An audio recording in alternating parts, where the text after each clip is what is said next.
না, আমি তো বললাম গতকালও যে বক্তব্য রেখেছে, আমরা বিধানসভায় আমি আমার প্রায় 34 বছর হতে চললো, বিধানসভায় কখনো শুনিনি, অতীতেও কেউ কখনো এরকম করেছে বলে শুনিনি। আর এখনো এই যে গর্ব গর্ব করে বলো, আপনি বলছো উনি হিন্দু, সেটা উনি বাইরে প্রমাণ করুন না উনি হিন্দু কত, হিন্দু কতটা উনি প্রমাণ করুন। হিন্দু ধর্মের যারা গুরু তারা যে কথা বলে গেছে তার ধারে কাছেও নেই, তার ধারে কাছেও নেই। শ্রীরামকৃষ্ণ স্বামী বিবেকানন্দ যে শুরু করে, যারা হিন্দু ধর্মের গুরু বলে আমরা যাদের মানি, তারা যে কথা বলে গেছে তার ধারে কাছে ওদের অস্তিত্ব নেই। ওরা কেবলমাত্র ভোটের জন্য বলছেন, হিন্দু হিসেবে না, হিন্দু ভোট পাওয়ার জন্য করছেন।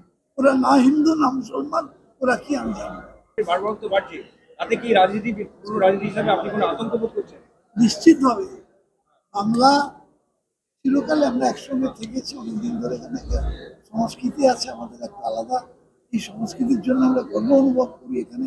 সেখানে দাঁড়িয়ে যদি এই ধরনের মন্তব্য করে উস্কানিমূলক বক্তব্য রাখা হয় শুধুমাত্র ভোট পাওয়ার জন্য, ওরা অতীতে যত রকম ভাবে চেষ্টা করেছে ব্যর্থ হয়েছে, এই রাজ্য থেকে আমাদের সরাতে পারেনি।